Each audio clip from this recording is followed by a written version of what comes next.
Good morning, it's Friday, May 8th. I'm Alex, and this is your Main Street Briefing. Today, the NFIB Optimism Index drops Tuesday, and the early signal looks rough. Sales tax compliance just got harder in 2 more states, and the BOI filing question that won't die.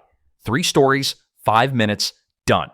The NFIB Small Business Optimism Index lands Tuesday at 8 a.m. Eastern, and the trajectory going in is rough. The March reading dropped 3 points to 95.8, putting it below the 5-2-year average of 98 for the first time in 8 months. The biggest contributor was profit trends.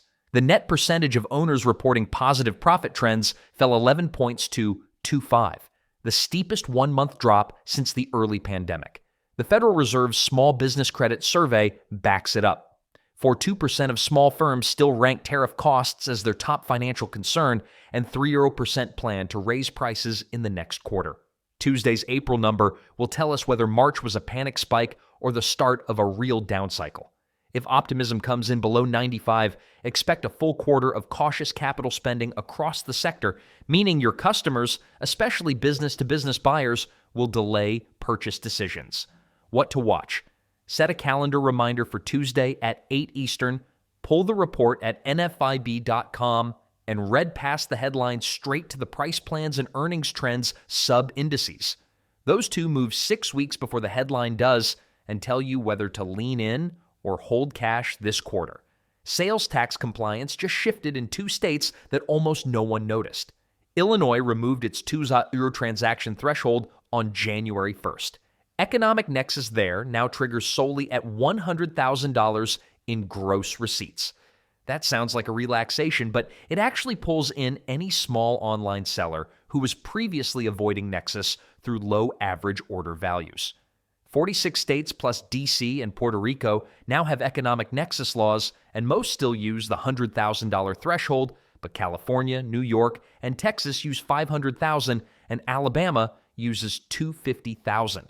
If you sell on Amazon or Etsy only, the marketplace handles collection.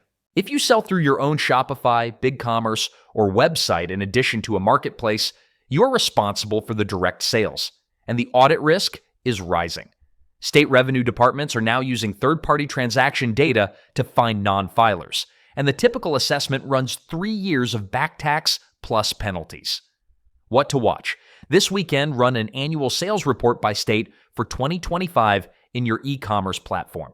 If any state shows over $100,000 in direct sales, not marketplace, and you do not have a sales tax permit there, get on Avalara, TaxJar, or Numeral by Friday next week and start the registration.